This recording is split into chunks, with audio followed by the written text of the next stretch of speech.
नमस्कार मित्रों, आज के इस वीडियो में एक बार फिर से आप सभी का बहुत बहुत हार्दिक स्वागत है। हम आशा करते हैं कि आप सभी स्वस्थ होंगे, मस्त होंगे और पूरी तरह से अपनी तैयारी में व्यस्त होंगे। तो मित्रों, आज के इस वीडियो में हम आधुनिक काल के अंतर्गत भारतीय युग और भारतीय युग से संबंधित कुछ महत्वपूर्ण प्रश्नों को व्याख्यात्मक तरीके से हल करेंगे और इसके साथ ही ट्रिक की सहायता से याद करने का भी प्रयास करेंगे। तो यह वीडियो आप सबके लिए बहुत ही महत्वपूर्ण होने वाला है, इसलिए आप सभी इस वीडियो को अंत तक जरूर देखें। और मेरा उद्देश्य है कि आपको सही और सटीक जानकारी आपको सही समय पर दी जाए, इसलिए लगातार आप सबके लिए मेरे द्वारा टॉपिक वार प्रश्नोत्तरी प्रत्येक दिवस और प्रत्येक रविवार को 125 टीजीटी पीजीटी हिंदी साहित्य से संबंधित प्रश्नावली कराई जा रही है। तो जो भी भाई बहन बिल्कुल नए हैं, चैनल को सब्सक्राइब करके हमारे साथ जुड़ जाएं और अपनी तैयारी को बूस्ट करें। तो जैसा कि स्क्रीन पर आप देख पा रहे हैं, प्रश्न संख्या 1 है कि भारतेंदु हरिश्चंद्र ने अपनी किस कृति में बंगला के प्यार छंद का प्रयोग किया है। विकल्प ए कह रहे हैं कि फूलों का गुच्छा में, विकल्प बी यमुना छवि में, विकल्प सी प्रात समीरन में, या फिर विकल्प डी नए जमाने की मुगरी में। सोच समझ के उत्तर आपको देना है। प्रश्न संख्या 1 प्यारा सा प्रश्न और आपके स्क्रीन पर है कि भारतेंदु हरिश्चंद्र ने अपनी किस कृति में बंगला का एक छंद है जिसका नाम है प्यार छंद का प्रयोग किया है। तो प्यार छंद का प्रयोग किस कृति में है? उत्तर आप सभी का आया कि सर विकल्प सी को लॉक किया जाए, प्रात समीरन इज राइट आंसर, है ना। कैसे दिमाग में बैठाएंगे? तो देखें, ये प्यार को अगर हम लोग करते हैं बयार, और बयार का एक अर्थ होता है समीर। समीर माने हवा, समीर माने वायु और समीर माने प्यार या बयार। तो ध्यान में रखिएगा, इसको करिए प्यार और इसको करिए समीर। तो प्यार को समीर को ध्यान से बैठा लीजिएगा और आसानी से इसे आप दिमाग में रख लीजिएगा, ठीक है ना। कभी भी गलत नहीं होगा, प्यार और बयार, ठीक है। चलिए, कब चलती है? प्रातः में चलती है, प्रातः में, बयार प्यार, ठीक है। चलिए, प्रश्न संख्या 2 है कि भारतेंदु हरिश्चंद्र द्वारा खड़ी बोली में रचित काव्य है। विकल्प ए कह रहे कि प्रात समीरन, विकल्प बी फूलों का गुच्छा, विकल्प सी दशरथ विलाप, या फिर विकल्प डी विकल्प बी और विकल्प सी दोनों हैं। तो सोच समझ के उत्तर दीजिएगा। प्रश्न संख्या 2 आपके स्क्रीन पर प्यारा सा प्रश्न है और परीक्षा में छपने वाला प्रश्न है। तो बिल्कुल आप सभी का जवाब भी आ गया कि सर विकल्प डी को लॉक किया जाए। विकल्प बी यानी कि फूलों का गुच्छा और विकल्प सी यानी कि दशरथ विलाप, दोनों रचनाएं खड़ी बोली में बिल्कुल भारतेंदु हरिश्चंद्र जी ने लिखा है। तो निश्चित रूप से आप सभी भाई बहनों का जवाब विकल्प डी आया, और जिन भाई बहनों का जवाब आया निश्चित रूप से आप सब बधाई के पात्र हैं। तो बिल्कुल विकल्प डी को लॉक किया गया और सही जवाब पाया गया, ठीक है ना। अब देखिए, खड़ी बोली में कौन है? बोले फूलों का गुच्छा और दशरथ, है ना, दशरथ। ये ध्यान में रखिएगा, दशरथ विलाप और फूलों का गुच्छा दोनों भारतेंदु हरिश्चंद्र द्वारा खड़ी बोली में लिखी गई रचनाएं हैं, ठीक है। चलिए, प्रश्न संख्या 3 है कि भारतेंदु हरिश्चंद्र जी ने मिस्र में भारतीय सेना की विजय पर कौन सी कविता लिखी। विकल्प ए कह रहे कि सत्य हरिश्चंद्र, विकल्प बी प्रात समीरन, विकल्प सी फूलों का गुच्छा, या फिर विकल्प डी है विजयनी विजय वैजयंती। सोच समझ के उत्तर आपको देना है। प्रश्न संख्या 3 आपके स्क्रीन पर है कि भारतेंदु हरिश्चंद्र जी ने मिस्र में जब भारतीय सेना विजय हुई थी, तो भारतीय सेना की जब विजय हुई तो उस पर भारतेंदु जी ने कौन सी कविता लिखी। और आप सभी का जवाब तेजी के साथ आ गया कि सर विकल्प डी को लॉक किया जाए, विजयनी विजय वैजयंती इज राइट आंसर, है ना। ये ध्यान में रखिएगा, जब विजय होगा मिस्र पर तो मिस्र पर विजय पर विजयनी विजय लिखी गई। ये ध्यान में रखिएगा। कौन? भारतेंदु ने लिखा। भारत की विजय पर भारतेंदु ने क्या लिखा? विजयनी विजय वैजयंती, ठीक है। तो निश्चित रूप से प्रश्न संख्या 3 का विकल्प डी आप लोग सही कर पाए होंगे और हमेशा के लिए इसे आप लोग आत्मसात कर लिए होंगे, ठीक है। चलिए, प्रश्न संख्या 4 है कि भारतेंदु हरिश्चंद्र जी ने अपने किस नाटक में यमुना का वर्णन किया है। विकल्प ए कह रहे कि सत्य हरिश्चंद्र में, विकल्प बी चंद्रावली में, विकल्प सी भारत दुर्दशा, या फिर विकल्प डी अंधेर नगरी। प्यारा सा प्रश्न है, परीक्षा में छपने वाला, आप सभी के स्क्रीन पर आप सभी के जवाब की प्रतीक्षा कर रहा है और बिल्कुल आप सभी का जवाब भी आ गया। सर विकल्प बी को लॉक किया जाए, चंद्रावली इज राइट आंसर, है ना। यमुना की छवि कहाँ पर? बोले चंद्रावली में, है ना। यमुना की छवि दिखाई देती है, यमुना में छवि दिखाई देती है किसकी? बोले चंद्रावली में, ध्यान में रखिएगा। तो देखे होंगे यमुना, हाँ, यमुना का जल हो, उसमें चंद्र पड़ जाए तो चंद्रा की छवि उसमें दिखाई देगी। ऐसे कुछ क्लू बना लीजिएगा, है ना। तो यमुना की छवि चंद्रावली में और चंद्रावली की छवि यमुना में, ठीक है। ये ध्यान में रखिएगा। और प्रश्न संख्या 4 का प्यारा सा जवाब विकल्प बी को आप सही करिएगा, ठीक है। चलिए, प्रश्न संख्या 5 है कि कहाँ गए करुणानिधि केशव सोए पंक्ति किसकी है? विकल्प ए कह रहे हैं कि केशवदास की, विकल्प बी तुलसीदास की, विकल्प सी भारतेंदु हरिश्चंद्र की, या फिर विकल्प डी कबीरदास की। सोच समझ के उत्तर आपको देना है। प्रश्न संख्या 5 आपके स्क्रीन पर है। प्यारा सा प्रश्न और आप सबके जवाब की प्रतीक्षा है। और इस प्रश्न के निर्माण में बिल्कुल मैंने थोड़ा सा दिमाग का भी प्रयोग किया है। तो निश्चित रूप से जो भाई बहन थोड़ा सा नए होंगे वो नहीं सही कर पाएंगे, वो केशव के पास जाएंगे या तुलसी जी के पास जा सकते हैं, हो सकता है कबीरदास के विकल्प के रूप में चयन करें। लेकिन प्यारा सा जवाब, सही जवाब आप सभी का आया कि सर विकल्प सी को लॉक किया जाए।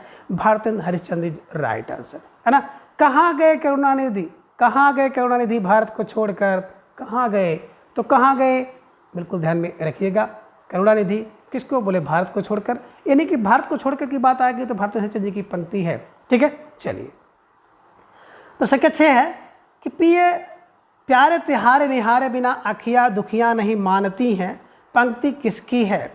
अब विकल्प ये कह रहे हैं कि प्रताप नारायण मिश्र की है, विकल्प बी बालकृष्ण भट्ट की है, विकल्प सी भारतेंदु हरिश्चंद्र की, या फिर विकल्प डी ठाकुर जगमोहन सिंह की। तो सोच समझ के उत्तर आपको देना है। प्यारा सा प्रश्न है आपके स्क्रीन पर और आप सबके जवाब की प्रतीक्षा में प्रश्न बिल्कुल आपके स्क्रीन पर रुका हुआ है। तो आप सभी का जवाब भी आ गया कि सर विकल्प सी को लॉक किया जाए।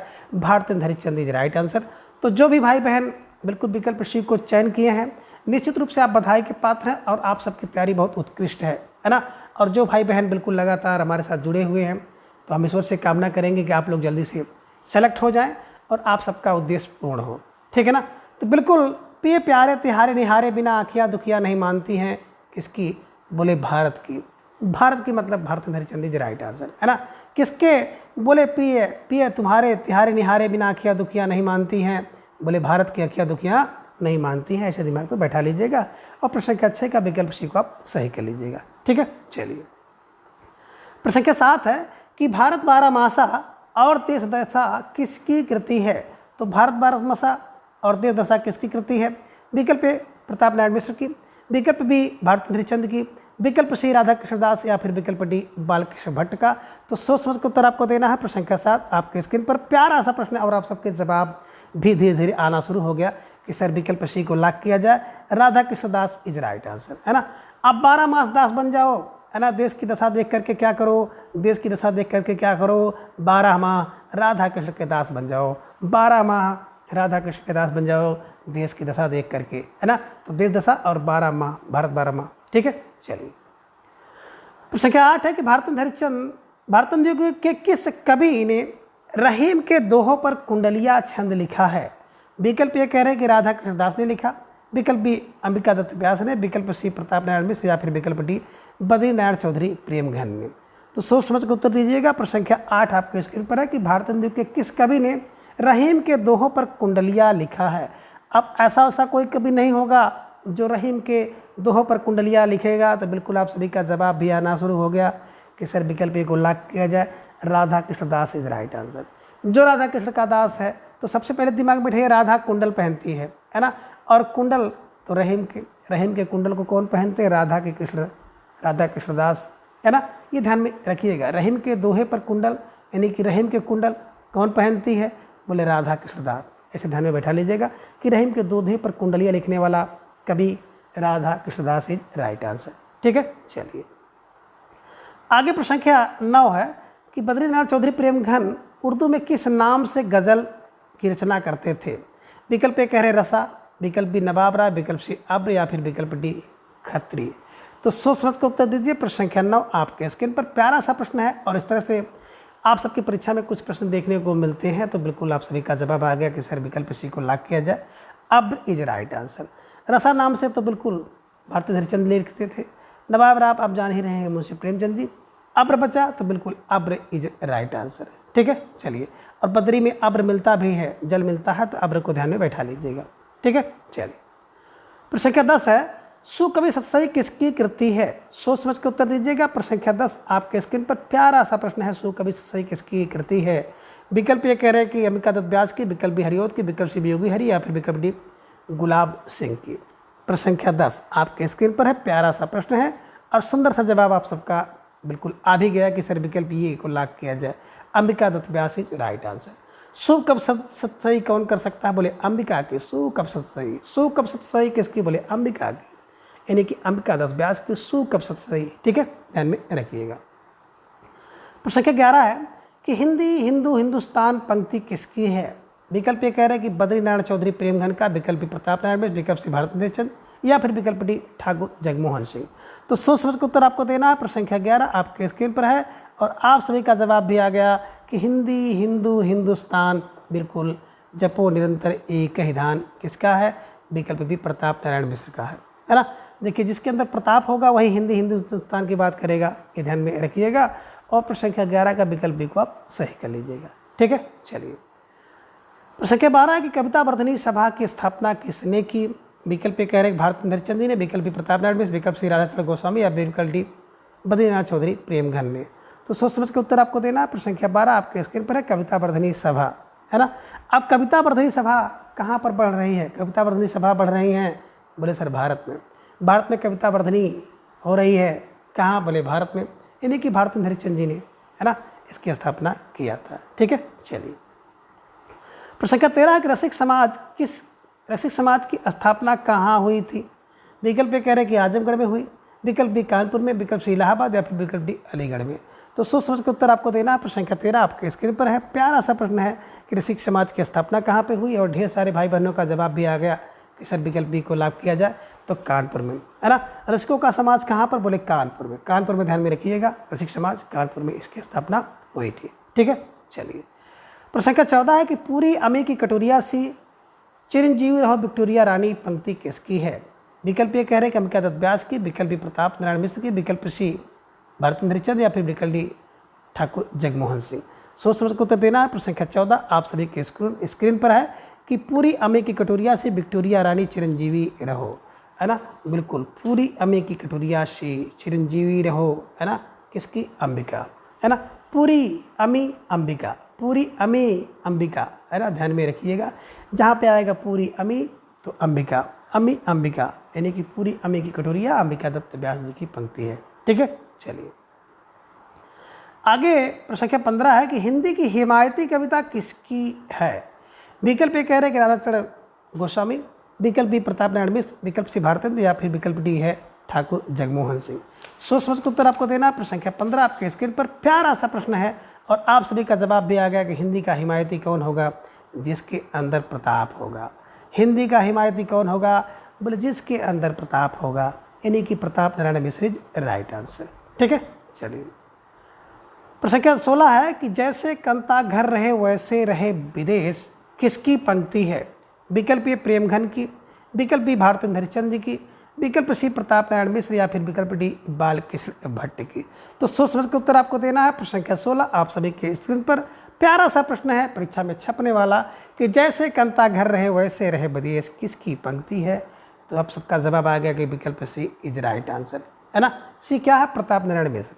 अब देखिए जो व्यक्ति प्रताप वाला है वो चाहे घर रहे या विदेश रहे कोई फर्क नहीं पड़ता है, क्योंकि उसके अंदर प्रताप है तो अपने प्रताप से, अपने यश से, अपनी कीर्ति से अपने जगह बना लेगा। तो ऐसे कुछ क्लू आप दिमाग में रख लीजिएगा। और जब मैं कभी उनकी पंक्ति वाली क्लास पढ़ा रहा था, निश्चित रूप से मैंने ढेर सारी पंक्तियों को बिल्कुल टेक्स्ट की सहायता से आपको कंठस्थ कराया है, तो आप लोग जा करके उसको देख सकते हैं। ठीक है ना। जैसे कंता घर रहे वैसे रहे विदेश, तो प्रताप वाला व्यक्ति के ऊपर कोई फर्क नहीं पड़ता है, चाहे घर रहे या विदेश। ठीक है, चलिए। प्रश्न संख्या 17 है कि भारतेंद्र युग के किस कवि ने उर्दू में कसीदे शेर मस्करियाँ की रचना की है। विकल्प कह लें कि बालकृष्ण भट्ट ने, विकल्प बी ठाकुर जगमोहन सिंह ने, विकल्प सी की बात करते हैं तो प्रताप नारायण मिश्र, या फिर विकल्प डी बद्रीनाथ चौधरी प्रेमघन। सोच समझ के उत्तर आपको देना। प्रश्न संख्या 17 आपके स्क्रीन पर प्यारा सा प्रश्न है और सुंदर सा जवाब आपको देना है कि किस कवि ने, भारतेंद्र के किस कवि ने उर्दू में कसीदा शेर मस्करिया, है ना, की रचना की है। तो बिल्कुल वही कर सकता है ना, कह रहे हैं कि भारतेंद्र में, है ना, उर्दू में कसीदा शेर मस्करी करने वाला कोई कवि नहीं हो सकता है, बल्कि वही होगा जिसके अंदर प्रताप होगा। तो Pratap Narayan Mishra is right answer. ठीक है, जिसके अंदर प्रताप होगा ना वही उर्दू में मस्करी उस्करी कर पाएगा, ध्यान में रखिएगा। ऐसे कुछ क्लू बना लीजिएगा। ठीक है, चलिए। प्रश्न संख्या 18 कि भारतेंद्र युग में सर्वाधिक प्रचलित काव्य रूप था। विकल्प कह रहे प्रबंध काव्य, विकल्प बी मुक्तक काव्य, विकल्प सी महाकाव्य, या फिर विकल्प डी खंड काव्य। तो सोच समझ कर उत्तर दीजिएगा। प्रश्न संख्या 18 आपके स्क्रीन पर है। प्यारा सा प्रश्न है, नया प्रश्न है, तो हो सकता है कि प्रश्न आपकी परीक्षा में देखने को मिल जाए, इसलिए आप स्टार लगा लीजिएगा। और बिल्कुल आप सभी का जवाब भी आ गया कि सर विकल्प बी मुक्तक काव्य इज राइट आंसर, है ना। तो भारतेंदु की बात करते हैं तो सर्वाधिक प्रचलित जो काव्य था वो मुक्तक काव्य था। ठीक है, इसे ध्यान में आप रखिएगा और प्रश्न संख्या 18 के विकल्प को सही कर लीजिएगा। प्रश्न संख्या 19 और प्यारा सा प्रश्न है कि विंध्य प्रदेश की प्राकृतिक सुषमा का सजीव और वैविध्यपूर्ण चित्रण भारतेंदु युग के किस कवि के काव्य की विशेषता है। विकल्प ये कह रहे हैं प्रताप नारायण मिश्र की, विकल्प बद्रीनाथ चौधरी प्रेमघन, विकल्प सी ठाकुर या फिर विकल्प डी भारतेंदु हरिश्चंद्र। सोच समझ के उत्तर दीजिए। प्रश्न संख्या 19 आपके स्क्रीन पर है कि विंध्य प्रदेश की प्राकृतिक सुषमा का सजीव और वैविध्यपूर्ण चित्रण भारतेंदु के किस कवि के काव्य में देखने को मिलता है। तो बिल्कुल आप सब समझ गए कि विंध्य के कौन है, बोले सर ठाकुर। विंध्य के तो ठाकुर बाबा हैं, यानी कि ठाकुर जगमोहन सिंह ने क्या किया, विंध्य के प्रदेश की प्राकृतिक सुषमा का सजीव और वैविध्यपूर्ण चित्रण किया है। तो विंध्य के ठाकुर, विंध्य के कौन, बोले Thakur. Thakur for Thakur Jagmohan Singh is right answer. प्रश्न संख्या 20 है कि तदी समाज की स्थापना किसने की। विकल्प ए भारतेंदु हरिश्चंद्र, विकल्प बी बालकृष्ण भट्ट, विकल्प सी प्रताप नारायण मिश्र या फिर विकल्प डी बद्रीनाथ चौधरी प्रेमघन। सोच समझ के उत्तर आपको देना है। प्रश्न संख्या 20 आपके स्क्रीन पर प्यारा सा प्रश्न है और अब सुंदर सा जवाब आप सभी का आया कि सर विकल्प ए को लॉक किया जाए, Bharatendu Harishchandra is right answer. तदी कौन है, तो तदी भारतीय है, तदी ये भारतीय यानी Bharatendu Harishchandra is right answer. ठीक है, चलिए। प्रश्न संख्या 21 है कि आधुनिक काल को रामचंद्र शुक्ल ने कहा है। विकल्प ए कह रहे गद्य काल कहा, विकल्प बी वीर गाथा काल कहा, विकल्प सी वर्तमान या फिर विकल्प डी आधुनिक काल है। तो बिल्कुल आप सभी समझ रहे हैं कि आधुनिक काल को रामचंद्र शुक्ल जी ने क्या कहा था, गद्य काल कहा था, ध्यान में रखिएगा। वीर गाथा काल तो उन्होंने आदि काल को कहा था, वर्तमान काल तो मिश्र बंधुओं ने कहा है, ये ध्यान में रखिएगा। और प्रश्न संख्या 21 का विकल्प ये गद्य काल इज राइट आंसर। प्रश्न संख्या 22 है कि नवभक्त माल किसकी कृति है। विकल्प ए कह रहे कि राधाचरण गोस्वामी की, विकल्प बी हित हरिवंश की, विकल्प सी गंगाधर या फिर विकल्प डी नर्मदेश्वर प्रसाद सिंह की। सोच समझ के उत्तर आपको देना है। प्रश्न संख्या 22 आप सभी के स्क्रीन पर है। प्यारा सा प्रश्न है और आप सबके जवाब की प्रतीक्षा में बिल्कुल आपके स्क्रीन पर है और आप सबका जवाब भी आ गया कि नवभक्तमाल क्या करता है, राधाचरण दास, है ना। जो नवभक्तमाल होता है वो क्या करता है, राधा के चरण का दास होता है। तो नवभक्तमाल राधा चरण का दास है, राधा कृष्ण का दास है, राधाचरण गोस्वामी राइट आंसर। ठीक है, चलिए। प्रश्न संख्या 23 है कि सखा प्यारे कृष्ण के गुलाम राधा रानी के किसकी पंक्तियां हैं। कि सखा प्यारे कृष्ण के गुलाम राधा रानी के पंक्ति किसकी है। तो विकल्प ये कह रहे प्रताप नारायण मिश्र की, विकल्प भारतेंदु हरिश्चंद्र, विकल्प सी बद्रीनाथ चौधरी प्रेमघन या फिर विकल्प डी बालकृष्ण भट्ट की है। तो सोच समझ के उत्तर आपको देना है। प्रश्न संख्या 23 आप सभी की स्क्रीन पर है और आप सबका जवाब भी धीरे धीरे आना शुरू हो गया कि सर विकल्प B Bharatendu Harishchandra is right answer, है ना। सखा प्यारे कहाँ, बोले भारत में। भारत में क्या है, सखा प्यारे प्यारे हैं और कृष्ण के गुलाम कहाँ, भारत में है। अब कृष्ण और राधा के गुलाम कहाँ पे, भारत में है। तो भारत फॉर भारतेंदु हरिश्चंद्र जी की ये पंक्ति है, ध्यान में रखिएगा। ठीक है, चलिए। प्रश्न संख्या 24 है कि धन्य भारत भूमि सब रतनन के उपजवानी किसकी पंक्ति है। विकल्प ए कह रहे कि बद्रीनाथ चौधरी प्रेमघन, विकल्प बी प्रताप नारायण, विकल्प सी ठाकुर जगमोहन सिंह या फिर विकल्प डी भारतेंदु हरिश्चंद्र। सोच समझ के उत्तर देना है। प्रश्न संख्या 24 आपकी स्क्रीन पर है कि धन्य भूमि भारत सब रत्नन की उपजावनी पंक्ति किसकी है। भूमि धन्य हो गई, सब रत्नों को उपजाने वाली हो गई कब, जब बदरी होती है। जब बदरी नारायण की कृपा पड़ती है, बदरी होती है, वर्षा होती है तो धन हो जाती है भारत भूमि और सब रत्नों को उपजाने लगती है। तो ऐसे कुछ क्लू बना लीजिएगा और आसानी से इसको दिमाग में बैठा लीजिएगा कि धन हो जाती है भारत भूमि कब, जब बदरी होती है तो सब रत्नों को उपजाने वाली हो जाती है। ठीक है, चलिए। तो प्रश्न संख्या 24 का विकल्प ये Badrinath Chaudhary Premghan is right answer.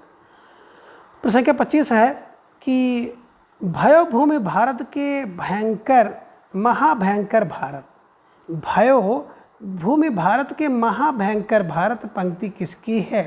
विकल्प ए बद्रीनाथ चौधरी प्रेमघन का, विकल्प बी प्रताप नारायण मिश्र का, विकल्प सी भारतेंदु हरिश्चंद्र या फिर विकल्प डी राधाचरण गोस्वामी का।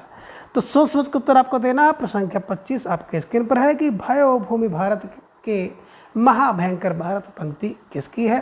तो निश्चित रूप से आप सभी भाई बहनों का जवाब आया कि सर विकल्प ए को लॉक किया जाए, Badrinath Chaudhary Premghan is right answer, है ना। तो क्या होता है कि भयो भूमि भारत में महाभयंकर क्या होती है, बदरी हो जाती है। तो महाभयंकर क्या होता है, बदरी, बदरी माने वर्षा होती है। तो इस तरह से कुछ क्लू आप दिमाग में बैठा लीजिएगा और इस प्यारे से प्रश्न को आप हमेशा के लिए आत्मसात हैं। प्रश्न संख्या 26 कि भारतेंदु के कवियों का कालक्रम सही है। विकल्प ये बता रहे हैं कि सबसे पहले भारतेंदु हरिश्चंद्र जी का जन्म हुआ, फिर बद्रीनारायण चौधरी प्रेमघन का, फिर प्रताप नारायण मिश्र और इसके बाद ठाकुर जगमोहन सिंह का। विकल्प बी में बद्रीनारायण चौधरी प्रेमघन, प्रताप नारायण मिश्र, ठाकुर जगमोहन और भारतेंदु हरिश्चंद्र। विकल्प सी में भारतेंदु हरिश्चंद्र, प्रताप नारायण मिश्र, ठाकुर जगमोहन और बद्रीनारायण चौधरी प्रेमघन का जन्म। विकल्प डी में सबसे पहले भारतेंदु हरिश्चंद्र, फिर प्रताप नारायण मिश्र, फिर बद्रीनारायण चौधरी प्रेमघन और फिर ठाकुर जगमोहन सिंह है। तो बिल्कुल प्रश्न संख्या 26 आपके स्क्रीन पर है। प्यारा सा प्रश्न है और आप सभी को सही जवाब देना है कि भारतेंदु के कवियों का सही कालक्रम क्या है। और निश्चित रूप से आप सभी भाई बहनों का जवाब भी आ गया कि सर विकल्प ए को लॉक किया जाए। तो बिल्कुल सबसे पहले भारतेंदु हरिश्चंद्र जी का जन्म हुआ सन 1850 में, बद्रीनारायण चौधरी प्रेमघन का जन्म होता है 1855 में, और फिर प्रताप नारायण का जन्म हुआ 1856 में, और ठाकुर जगमोहन का जो जन्म हुआ है 1857 में। यानी कि देखेंगे तो आप 50, बिल्कुल 50, 56, 57 और 58 ये क्रम है इन सभी कवियों का, इसको आप कंठस्थ कर लीजिएगा। और एक ट्रिक है, जितने भी भारतेंदु के कवि हैं, महत्वपूर्ण कवि हैं, उन सबका जन्म और कालक्रम का कि भा बद प्रताप जग अम्ब राध नवनीत। तो भा बद, भा से हो जाएगा भारतेंदु हरिश्चंद्र, बद से हो जाएगा बद्रीनारायण चौधरी प्रेमघन, तो भा बद प्रताप जग प्रताप नारायण मिश्र और ठाकुर जगमोहन सिंह। तो भा बद प्रताप जग अम्ब राध नवनीत। तो अम्ब से हो गया अंबिका दत्त व्यास, राध से हो गया राधाचरण दास, और इसके बाद नवनीत, नवनीत से हो जाएगा नवनीत चतुर्वेदी।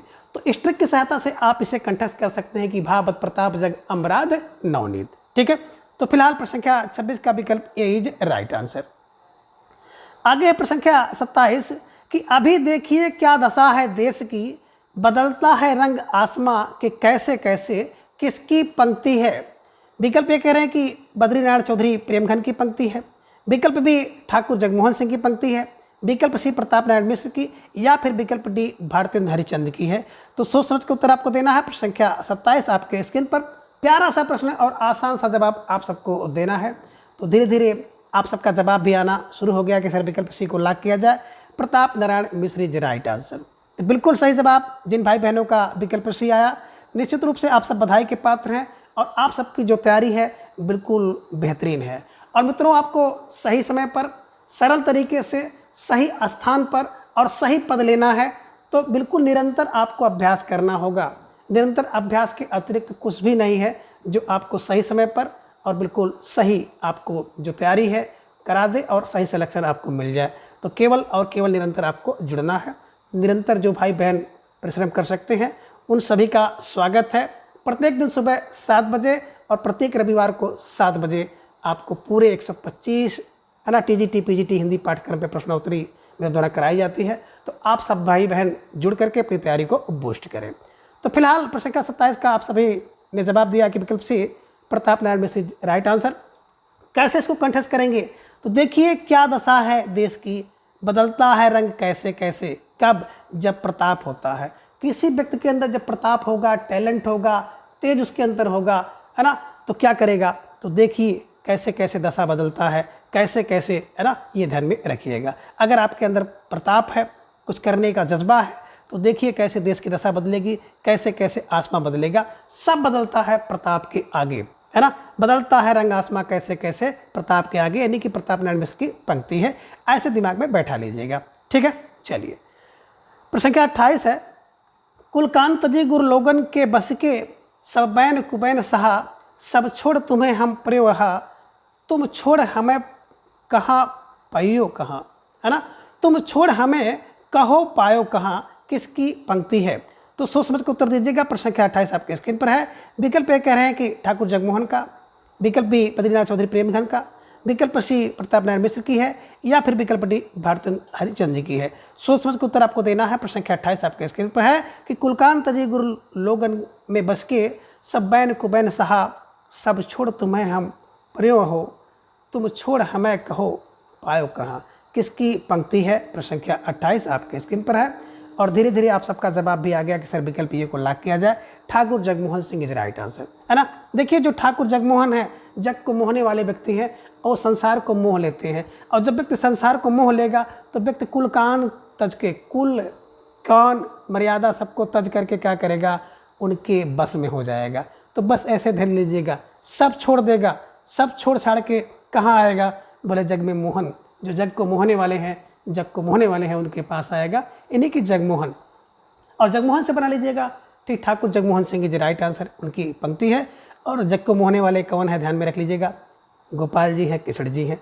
तो इसको भी आप किलो में शामिल कर सकते हो, है ना, कि कब जब जग को मोहने वाला साक्षात मिल जाएगा तो लोग कुल कान को तज देंगे, है ना, सब छोड़ देंगे, सब छाड़ देंगे और कहाँ जाएंगे, जगमोहन के पास जाएंगे।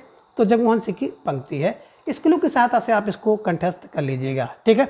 चलिए प्रश्न संख्या 29 है कि प्रेम संपत्ति लता किसकी कृति है।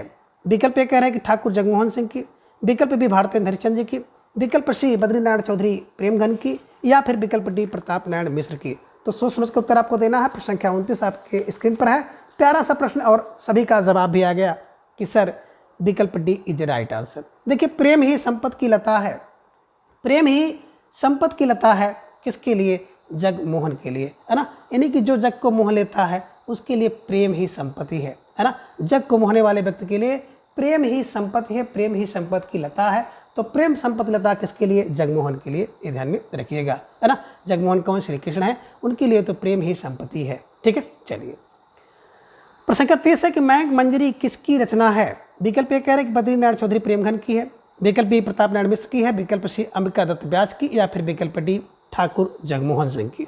सोच समझ के उत्तर आपको देना। प्रश्न संख्या 30 आपके स्क्रीन पर। प्यारा सा प्रश्न और आप सबके जवाब की प्रतीक्षा में।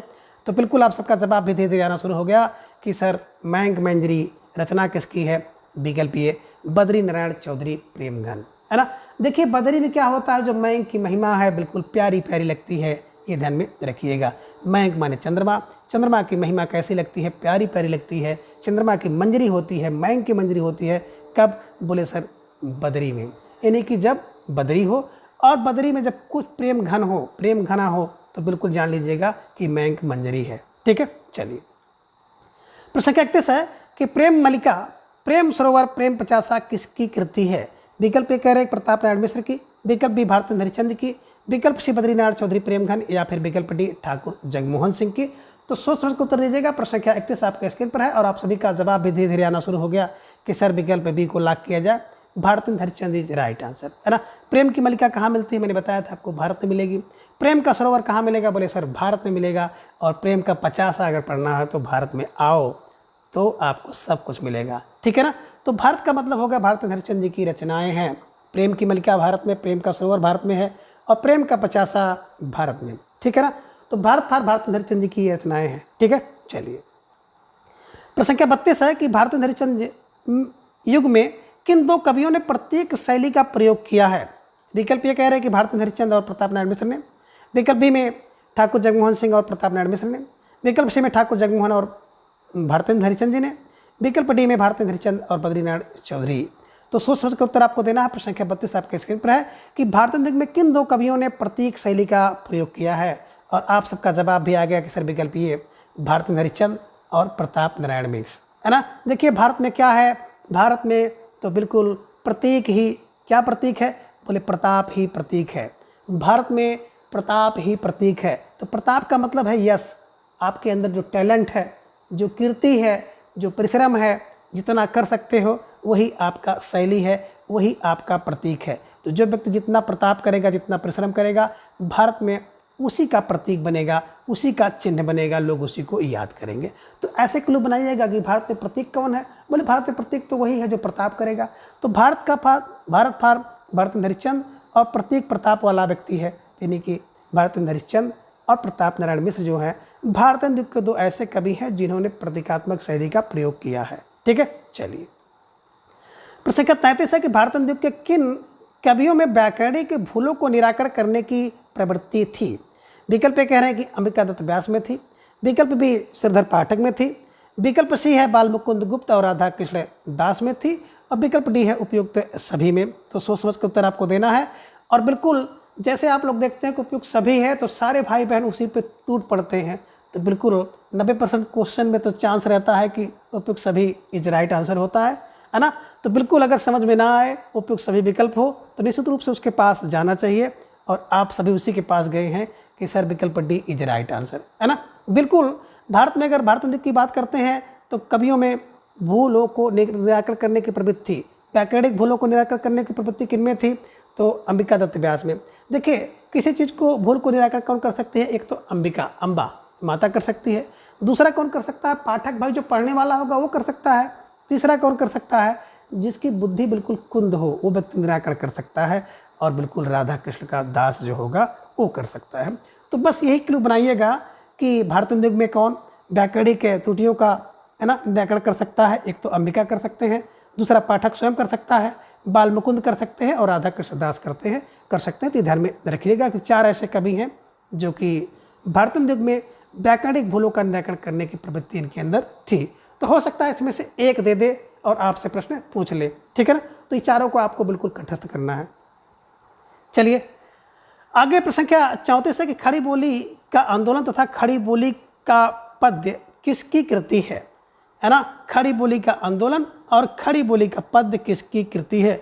विकल्प ए कह रहे भारत हरिश्चंद्र का, विकल्प बी अयोध्या प्रसाद खत्री का, विकल्प सी ठाकुर जगमोहन, या फिर विकल्प डी प्रताप नारायण मिश्र का। तो उत्तर आपको देना है। प्रश्न संख्या 34 आपके स्क्रीन पर है। प्यारा सा प्रश्न है, संभावित प्रश्न है, और आप सबका जवाब भी आ गया कि सर विकल्प बी को लॉक किया जाए। Ayodhya Prasad Khatri is right answer, है ना। खड़ी बोली और खड़ी पद्य, खड़ी बोली का आंदोलन, खड़ी बोली का पद्य, Ayodhya Prasad Khatri is right answer, ठीक है। चलिए प्रश्न संख्या 35 है कि कुब्जा पचीसी किसकी कृति है? विकल्प ए कह रहे हैं कि दिवाकर भट्ट की, विकल्प बी गुलाब सिंह की, विकल्प सी राधा चरण गोस्वामी की, या फिर विकल्प डी है नवनीत चतुर्वेदी की। तो बिल्कुल प्रश्न संख्या 35 का जवाब आपको देना है, और प्रश्न आपके स्क्रीन पर है। तो बिल्कुल धीरे धीरे जवाब भी आपका आ गया कि सर विकल्प डी को लॉक किया जाए। Navneet Chaturvedi is right answer. Kubja Pachisi कौन है? बोले कुब्जा तो नवनीत है। कुब्जा पचीसी नवनीत चतुर्वेदी। तो कुब्जा कौन? बोले नवनीत। कुब्जा किसकी? बोले नवनीत की। तो कुब्जा पचीसी नवनीत चतुर्वेदी द्वारा लिखी गई कृति है, ध्यान में रखिएगा। और प्रश्न संख्या 35 के विकल्प डी को हमेशा के लिए दिमाग में बैठा लीजिएगा। प्रश्न संख्या 36 है कि प्रताप लहरी किसकी कृति है? विकल्प ए कह रहे हैं कि भारतेंद्र हरिश्चंद्र की, विकल्प बी प्रताप नारायण मिश्र की, विकल्प सी बद्रीनारायण चौधरी प्रेमघन की, या फिर विकल्प डी है ठाकुर जगमोहन सिंह की। तो बिल्कुल आप सबका जवाब भी आ गया कि सर प्रश्न में ही जवाब है प्रताप लहरी, Pratap Narayan Mishra is right answer, ठीक है ना। तो प्रताप की लहरी, प्रताप नारायण मिश्र, प्रताप की लहरी, Pratap Narayan Mishra is right answer, ठीक है। चलिए प्रश्न संख्या 37 है कि ठाकुर जगमोहन सिंह ने संस्कृत की किन किन कृतियों ठाकुर जगमोहन सिंह ने संस्कृत की किन कृतियों का ब्रजभाषा में अनुवाद किया है? विकल्प ए कह रहे हैं कि मेघदूत का किया, विकल्प बी ऋतुसंहार का, विकल्प सी मेघदूत और ऋतुसंहार दोनों का किया, या फिर विकल्प डी उपयुक्त में से किसी का नहीं किया है। तो बिल्कुल आप सबका जवाब भी धीरे धीरे आ गया कि सर विकल्प सी को लॉक किया जाए। मेघदूत और ऋतुसंहार इन दोनों का ठाकुर जगमोहन सिंह ने क्या किया था? संस्कृत कृतियाँ थी और ब्रजभाषा में अनुवाद किया था। तो बिल्कुल कब किया? बोले ब्रजभाषा में अनुवाद मेघ में, है ना। मेघ में ऋतुसंहार, है ना। मेघ में ऋतु का संहार किया, यानी कि मेघदूत ऋतुसंहार का ब्रजभाषा में अनुवाद ठाकुर जगमोहन ने किया था, ठीक है। चलिए मेघ ऋतु में, ठीक है। चलिए प्रश्न संख्या 38 है कि निम्न में से किस कवि ने दादा भाई नौरोजी को विलायत में काला कहे जाने पर क्षोभपूर्ण कविता लिखी थी? विकल्प ए कह रहे प्रताप नारायण मिश्र ने, विकल्प बी ठाकुर जगमोहन सिंह ने लिखा, विकल्प सी बद्रीनारायण चौधरी प्रेमघन ने लिखा, या फिर विकल्प डी भारतेंद्र हरिश्चंद्र जी ने लिखा है। तो प्यारा सा प्रश्न है और आप सबका जवाब भी सही आना चाहिए। प्रश्न संख्या 38 में कि निम्न में से किस कवि ने दादा भाई नौरोजी को विलायत में जब काला कहा गया तो उस पर क्षोभपूर्ण कविता लिखी थी? बिल्कुल आप सबका जवाब भी आया कि सर विकल्प सी को लॉक किया जाए। Badrinarayan Chaudhary Premghan is right answer, है ना। देखिए किसी व्यक्ति में अगर किसी व्यक्ति के प्रति प्रेम घना होगा तो बिल्कुल प्रेम घना होगा तो क्षोभपूर्ण कविता होगी। प्रेम घना क्षोभपूर्ण, तो प्रेम घना है तो क्षोभपूर्ण कविता होगी, यानी कि Badrinarayan Chaudhary Premghan is right answer, ठीक है। चलिए प्रश्न संख्या 39 है कि कौन सा कथन असंगत है? विकल्प ये कह रहे हैं कि भारतेंद्र हरिश्चंद्र जी का जो जन्म हुआ बैजे गांव में हुआ, उन्नाव में। विकल्प बी बद्रीनारायण चौधरी का जन्म मिर्जापुर में हुआ, विकल्प सी राधा कृष्णदास का काशी में जन्म हुआ, या फिर विकल्प डी अंबिका दत्त व्यास का काशी में जन्म हुआ है। तो बिल्कुल प्रश्न संख्या 39 आपके स्क्रीन पर है। एक कथन असंगत है कि यानी कि उस कवि का जन्म उस स्थान पर नहीं हुआ है, तो सोच समझकर आपको उत्तर देना होगा। थोड़ा सा दिमाग लगाइएगा और बिल्कुल आप सबका जवाब भी आ गया सर विकल्प ये। भारती हरिश्चंद्र जी का जन्म पैजे गांव में नहीं हुआ था, बल्कि इनका जन्म काशी में हुआ था। ठीक है ना। ये बैज गांव या बैज गांव उन्नाव में तो प्रताप नारायण मिश्र जी का जन्म हुआ था, ये ध्यान में रखिएगा। तो कभी कभी कवि और उनके जन्म स्थान को लेकर प्रश्न पूछ लिए जाते हैं, इसलिए मित्रों आप सब इसको भी ध्यान में रखिएगा। जितने भी भारतेंदु के कवि हैं उनका जन्म स्थान और उनका कालक्रम आप बिल्कुल याद कर लीजिएगा, और जो प्रसिद्ध रचनाएं हैं उसको तो बिल्कुल आपको कंठस्थ ही करना है। ठीक है, चलिए तो प्रश्न संख्या 39 का आप सभी का जवाब आया, अक्सर विकल्प ए को लाख किया जाए। प्रश्न संख्या 40 है कि रसिक प्रिया एवं कवि प्रिया की टीका किसने किया है। विकल्प ए कह रहे हैं कि प्रताप नारायण मिश्र ने किया, विकल्प बी सरदार कवि ने, विकल्प सी ग्वाल कवि ने, या फिर विकल्प डी सेवक ने। तो बिल्कुल आप सबका जवाब भी धड़ल्ले से आ गया कि सर विकल्प बी को लाख किया जाए, सरदार कवि इज राइट आंसर, है ना। देखिए रसिक को और कवि को कौन प्रिय है, बोले सर रसिक को भी सरदार प्रिय है और कवि को भी सरदार प्रिय है, यानी कि रसिक प्रिया कवि प्रिया दोनों सरदार कवि ने लिखा है। तो रसिक को सरदार प्रिय और कवि को भी सरदार प्रिय है। तो रसिक प्रिया और कवि प्रिया दोनों पर सरदार कवि ने क्या किया था, टीका किया था, टिप्पणी किया था। ठीक है, चलिए तो प्रश्न संख्या 40 का विकल्प बी को आप कंठस्थ कर लीजिएगा। प्रश्न संख्या 41 है कि आधुनिक काल के नामकरण के विषय में असंगत कथन है। विकल्प ए कह रहे कि वर्तमान काल मिश्र बंधु ने दिया, विकल्प बी कह रहे कि आधुनिक काल या गद्य काल नाम रामचंद्र शुक्ल ने दिया, विकल्प सी में है कि आधुनिक काल आचार्य हजारी प्रसाद द्विवेदी और डॉक्टर राम कुमार वर्मा जी ने दिया है, और विकल्प डी है साहित्य काल रामनाथ शुक्ल का है। तो सोच समझ के उत्तर आपको देना है, इनमें एक असंगत है। प्यारा सा प्रश्न है, प्रश्न संख्या 44 आपके स्क्रीन पर है, और धीरे धीरे आप सबका जवाब भी आ गया कि सर विकल्प डी को लाख किया जाए।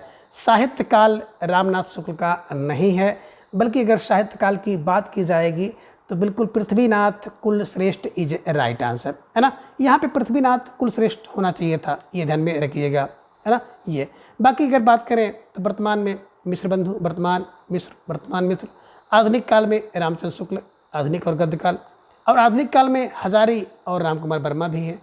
तो ये ध्यान में रख लीजिएगा। कभी कभी आधुनिक काल का नामकरण और उसके नामकरणकर्ता से संबंधित प्रश्न परीक्षा में देखने को मिल जाता है, तो इसको कंठस्थ कर लीजिएगा और प्रश्न पर बिल्कुल स्टार लगा लीजिएगा। ठीक है ना।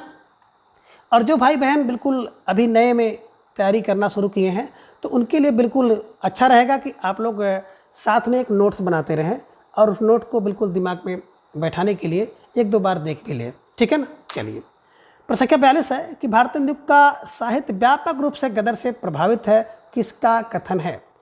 विकल्प ए कह रहे हैं कि रामविलास शर्मा जी का है, विकल्प बी विश्वनाथ मिश्र का है, विकल्प सी शंभुनाथ, या फिर विकल्प डी रामचंद्र शुक्ल का है।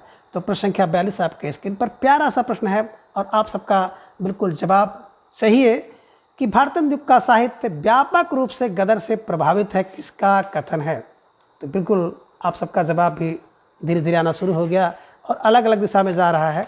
तो विकल्प ये के पास हम जाना चाहेंगे, doctor Ramvilas Sharma is right answer, है ना। देखिए भारतेंदु का साहित्य जो है व्यापक रूप से गदर का साहित्य है ना। गदर का साहित्य क्यों है, जब कोई व्यक्ति विलास करेगा तो गदर तो होगा ही, है ना। तो ये ध्यान में रखिएगा, जब होगा विलास तो बिल्कुल गदर होगा। कहाँ बोले भारत में क्या होगा, जब व्यापक रूप से गदर होगा। कब होगा, जब लोग विलास करेंगे। तो जब लोग विलास करेंगे तो व्यापक रूप से गदर होगा, यानी कि व्यापक रूप से गदर जहाँ पे देखिएगा वहाँ पर विलास होगा, यानी कि Ramvilas Sharma is right answer. Ramvilas Sharma ji की कथन है। ठीक है, तो रामविलास शर्मा जी का कथन है, रामविलास शर्मा जी की युक्ति है। ठीक है, ध्यान में रखिएगा। प्रश्न 43 है कि भारतेंदु युग साहित्य राष्ट्रीय नवजागरण का संदेश है, कथन किसका है। विकल्प ए कह रहे कि रामविलास शर्मा का, विकल्प बी विश्वनाथ प्रसाद मिश्र का, विकल्प सी रामचंद्र शुक्ल का, या फिर विकल्प डी है नंद दुलारे वाजपेयी का। तो सोच समझ कर उत्तर आपको देना है। प्रश्न संख्या 43 आपके स्क्रीन पर है कि भारतेंदु युग राष्ट्रीय जागरण का संदेश है। अब देखिए बिल्कुल प्यारा सा प्रश्न है और आप सबका जवाब भी आना चाहिए। तो बिल्कुल राष्ट्रीय जागरण का संदेश, और संदेश है तो बिल्कुल विश्व में जाना चाहिए। संदेश कहाँ, बोले सर विश्व में। तो भारतेंदु युग की जागरण का संदेश कहाँ जाना चाहिए, विश्व में जाना चाहिए। भारतेंदु युग की राष्ट्रीय जागरण का संदेश विश्व में जाना चाहिए। तो विश्व for Vishwanath Prasad Mishra is right answer, ये ध्यान में आपको रखना है और प्रश्न संख्या 43 का आसान सा जवाब है ना विश्वनाथ प्रसाद मिश्र को हमेशा के लिए कंठस्थ कर लेना है। ठीक है, चलिए प्रश्न संख्या 44 है कि निम्न में से भारतेंदु जी की कौन सी कृति लावणी छंद में, लावणी शैली में है ना। प्रश्न संख्या 44 है कि निम्न में से भारतेंदु जी की कौन सी कृति लावणी शैली में है। विकल्प ए कह रहे बंदर सभा, विकल्प बी प्रात समीरन, विकल्प सी वर्षा विनोद या फिर विकल्प डी है समदिन मधुमास। तो बिल्कुल प्रश्न संख्या 44 का उत्तर आप सभी को देना है और आप सबका जवाब भी धीरे धीरे आना शुरू हो गया कि सर विकल्प सी को लॉक किया जाए, वर्षा विनोद इज राइट आंसर है ना। देखिए लावणी कर लीजिए लवली, अब लवली क्या लगता है, लावनी लवनी लवनी क्या लगता है लवली, तो भैया वर्षा, वर्षा में जो व्यक्ति मन जो है विनोद करने लगता है तो बड़ा लवली लगता है। देखे होंगे कभी बरसात होती है तो मौसम बड़ा सुहाना हो जाता है और बड़ा लवली लवली लगने लगता है। तो हर व्यक्ति सोचता है कि इसमें समोसा मिल जाए, पकौड़ा मिल जाए, कुछ खाने को है ना, तो बैठे बैठे मिल जाए। तो यही है कि वर्षा विनोद व्यक्ति क्या होता है, लावनी, लावनी माने लवली हो जाता है। अब बंदर तो भैया पेरोडी होता है, पेरोडी पेड़ पर चढ़ने वाला होता है तो पेरोडी है, ध्यान में रखिएगा। प्रात समीर, प्रात में समीर जो है बयार चलती है तो बंगला छंद का प्यार है, ध्यान में रखिएगा। और समदिन मधुमास में क्या करती है, गाली गाती है ना। तो समदिन मधुमास एक गाली नामक पेरोडी है, ध्यान में रखिएगा, गाली शैली में है, तो ये ध्यान में आपको रखना होगा। ठीक है ना। नए जमाने की मुकरी मुकरी है, ये भी ध्यान में रखिएगा। ठीक है ना। तो इस प्रकार से आप सभी ने प्रश्न संख्या 44 का विकल्प सी वर्षा विनोद इज राइट आंसर। ठीक है, चलिए प्रश्न संख्या 45 है कि बुढ़ापा और ककराष्टक शीर्षक व्यंग्य कृति किसकी है। विकल्प ये कह रहे हैं कि ठाकुर की है, विकल्प बी प्रताप नारायण मिश्र की है, विकल्प सी भारतेंदु हरिश्चंद्र या फिर विकल्प डी जगमोहन सिंह की है। तो बिल्कुल आप सबको जवाब देना है। प्रश्न संख्या 45 आपके स्क्रीन पर है और सोच समझ कर जवाब आप दीजिएगा। बहुत प्यारा सा प्रश्न है, परीक्षा में छपने वाला प्रश्न है और आप सबका जवाब भी आ गया सर, विकल्प बी को लॉक किया जाए, प्रताप नारायण मिश्र राइट आंसर। अब इसे कैसे कंठस्थ करेंगे कि हमेशा के लिए आपके दिमाग में छप जाए, तो बिल्कुल आप एक ट्रिक बनाइएगा। देखिए जब व्यक्ति बुढ़ापा में होता है ना तो उसका प्रताप खत्म हो जाता है, तो बुढ़ापे में प्रताप चला गया तो व्यक्ति क्या करता है, बिल्कुल करकराता है। तो यह ककराष्टक जो है इसको करकराता कर लीजिएगा, है ना। तो बुढ़ापे में प्रताप चला गया, अब प्रताप चला गया कब, बोले सर प्रताप तो बुढ़ापा में, व्यक्ति करकराता है कब, जब प्रताप समाप्त हो जाता है ना। देखे होंगे प्रताप मतलब उसका बस नहीं चलता है ना। तो ये ध्यान में रखिएगा, प्रताप तेज सत्ता चली जाती है तो व्यक्ति क्या करता है, बिल्कुल करकराता है ना। अब बुढ़ापे में प्रताप चला जाता है तो बुढ़ापा प्रताप नारायण मिश्र का, और करकराता है जब प्रताप चला जाता है तो ककराष्टक, ध्यान में रखिएगा, प्रताप नारायण मिश्र को हमेशा के लिए कंठस्थ कर लीजिएगा। ठीक है, चलिए प्रश्न संख्या 46 है कि भारतेंदु युग में खुसरू के जैसी पहेलियां और मुकरियां किसने लिखा है। विकल्प ए कह रहे प्रताप नारायण मिश्र ने लिखा होगा, विकल्प बी भारतेंदु बद्रीनारायण चौधरी प्रेमघर ने लिखा, विकल्प सी ठाकुर जगमोहन या फिर विकल्प डी भारतेंदु हरिश्चंद्र ने। सोच समझ कर उत्तर दीजिएगा। प्यारा सा प्रश्न है और आसान सा जवाब आप सभी का भी आ गया कि सर विकल्प डी को लॉक किया जाए, भारतेंदु हरिश्चंद्र राइट आंसर, है ना। अब भारतेंदु युग में खुसरू जैसी पहेली और मुकरी कौन करेगा, बोले कोई और नहीं बल्कि भारतेंदु करेंगे, तो Bharatendu for Bharatendu Harishchandra right answer. ठीक है, चलिए प्रश्न संख्या 47 है कि निम्न में असंगत कवि एवं पंक्ति है। विकल्प यह है कि पपीहा जब पूछी है पीयू कहाँ, प्रताप नारायण मिश्र जी की पंक्ति है। विकल्प बी चर्चा चलाइबे की चलाइबे ना, चर्चा चलाइबे की चलाइए ना, प्रेमघन की पंक्ति है। विकल्प सी है पिए प्यार तिहार निहारे बिना आँखियाँ दुखियाँ नहीं मानती हैं, भारतेंदु हरिश्चंद्र की पंक्ति है। और विकल्प सी डी है कि पूरी अमी की कटोरिया सी विक्टोरिया रानी चिरंजीवी रहो, ठाकुर जगमोहन जी की पंक्ति है, यानी कि ठाकुर जगमोहन सिंह जी, है ना, ध्यान में रखिएगा। आप कह रहे हैं इनमें कौन से कवि और उनकी पंक्ति असंगत है, तो सोच समझकर आपको उत्तर देना है। प्यारा सा प्रश्न है प्रश्न संख्या 47 और आप सबका जवाब भी धीरे धीरे आ गया कि सर विकल्प डी को लॉक किया जाए, है ना। पूरी अमी की कटोरिया सी कौन, ठाकुर नहीं बल्कि अंबिका, कौन होते हैं, अंबिका, यानी कि अंबिका दत्त व्यास जी की पंक्ति है। अब पूरी अमी की कटोरिया सी कौन होती है, बोली अंबिका, है ना। आप देखे होंगे जो अंबिका है माता है कैसे होती है, बिल्कुल पूरी, ध्यान में रखिएगा। तो अंबिका दत्त व्यास जी का पंक्ति है, ध्यान में रखिएगा। पूरी अमी सी कौन होता है, बोले अंबिका, अंबिका। ठीक है। पी प्यारे तिहारे निहारे, किसको निहारे, बोले भारत को, है ना। तो पी प्यारे तिहारे निहारे अखियाँ नहीं मानती हैं, जब तक भारत को नहीं निहारेंगी, भारत को नहीं देखेंगी, आंखें नहीं मानेंगी। अब चर्चा चलाइए ना चलाइए कब, जब व्यक्ति में घना प्रेम हो जाता है ना तो कहते हैं चर्चा चला दीजिए, चर्चा चलाइए चलाइए, कौन, चर्चा, जब घना प्रेम हो जाता है। और पपीहा पा से पपीहा जब, और पा से प्रताप, तो पपीहा पा से पपीहा, पा से पूछिए, पा से प्रताप नारायण। ठीक है, ये क्लू है और इस क्लू की सहायता से आप इसको हमेशा के लिए कंठस्थ कर लीजिए और परीक्षा में अगर ये प्रश्न दिख जाए तो प्रश्न को बिल्कुल दौड़ा दौड़ा के मारिए। ठीक है, चलिए प्रश्न संख्या 48 है कि भारत हरिश्चंद्र द्वारा स्थापित संस्थाएं हैं। विकल्प ए कह रहे हैं कि कविता वर्धनी सभा है, विकल्प बी चौखंबा स्कूल है, विकल्प सी तदी समाज और पेनी राइडिंग क्लब, और विकल्प डी है उपयुक्त सभी। तो बिल्कुल आप सबका जवाब भी आ गया कि सर विकल्प डी उपयुक्त सभी इज राइट आंसर। बिल्कुल भारत हरिश्चंद्र द्वारा स्थापित जो संस्थाएं हैं, कविता वर्धनी सभा है, चौखंबा स्कूल है, तदी समाज और पेनी राइडिंग क्लब ये भी है। तो आप ध्यान में रखिएगा, ये जो चार आप देख रहे हैं संस्थाएं, इसके संस्थापक जो हैं भारत हरिश्चंद्र जी हैं और यहाँ से प्रश्न आपकी परीक्षा में बन सकता है। तो इसलिए इस प्रश्न पर बिल्कुल आप स्टार लगाइए और इन सभी पहलुओं को, इन सभी बिंदुओं को बिल्कुल आप आज की क्लास में ही रट्टा लगा लीजिए। ठीक है, चलिए प्रश्न संख्या 49 है कि बाला बोधनी पत्रिका किसकी है। विकल्प ए कह रहे हैं कि भारत हरिश्चंद्र जी की है, विकल्प बी प्रताप नारायण मिश्र की, विकल्प सी ठाकुर जगमोहन सिंह की, या फिर विकल्प डी राधाचरण गोस्वामी की। तो बिल्कुल आप सबका उत्तर भी आ गया कि सर प्रश्न संख्या 49 का विकल्प ये Bharat Harishchandra is right answer है ना। बाला बोधनी कहाँ, बोले सर बाला बोधनी तो भारत में होती है, यानी कि Bharat Harishchandra is right answer. ठीक है, प्रश्न संख्या 50 है कि बाल बोधनी पत्रिका के विषय में असंगत कथन है। विकल्प ये कह रहे हैं कि यह एक मासिक पत्रिका है, विकल्प बी इसका प्रकाशन भारत हरिश्चंद्र जी ने किया है, विकल्प सी यह एक स्त्री विषयक पत्रिका है, और विकल्प डी इसका प्रकाशन कानपुर से होता था। तो बिल्कुल पहले प्रश्न संख्या 50 को आप ध्यान से पढ़ लीजिए, परख लीजिए और इसके बाद एकदम बिल्कुल सही और सटीक उत्तर आप दीजिए कि बाल बोधनी पत्रिका के विषय में असंगत है, यह एक मासिक पत्रिका है, इसका प्रकाशन भारत हरिश्चंद्र जी ने किया था, यह स्त्री विषयक पत्रिका है, या फिर विकल्प डी इसका प्रकाशन कानपुर से होता था। तो बिल्कुल आप सभी का जवाब भी धीरे धीरे आ गया कि सर विकल्प डी को लॉक किया जाए। इसका प्रकाशन जो दिया है कानपुर से होता है, तो कानपुर से नहीं होता था बल्कि काशी से होता था, ये ध्यान में रखिएगा। ठीक है ना। तो इस प्रकार से आप प्रश्न संख्या 50 के जो तथ्य हैं, मासिक पत्रिका है बाला बोधनी, भारत हरिश्चंद्र जी की पत्रिका है, स्त्री विषयक पत्रिका है और काशी से प्रकाशित होती थी। तो ये जो चारों बिंदु हैं ये पॉइंट ऑफ व्यू एग्जाम की दृष्टि से बहुत ही महत्वपूर्ण है। तो इन सभी पॉइंट को आप बिल्कुल अपनी नोट में दर्ज कर लीजिए। निश्चित रूप से परीक्षा में फंसने योग्य है, हो सकता है किसी न किसी परीक्षा में आपसे इसका सामना हो जाए। प्रश्न संख्या 51 कि भारत हरिश्चंद्र के अभिनय के विषय में सत्य कथन है। विकल्प कह रहे हैं कि भारत हरिश्चंद्र ने जानकी मंगल में लक्ष्मण की भूमिका निभाई थी, विकल्प बी नील देवी नाटक में पागल की भूमिका निभाई, विकल्प सी सत्य हरिश्चंद्र में हरिश्चंद्र की भूमिका निभाई, या फिर विकल्प डी उपयुक्त सभी सत्य हैं। तो बिल्कुल आपको जवाब देना है। प्रश्न संख्या 51 आपके स्क्रीन पर है, प्यारा सा प्रश्न है और बिल्कुल आप सबका आसान सा जवाब आया कि सर विकल्प डी को लॉक किया जाए। तो विकल्प डी इज राइट आंसर है ना।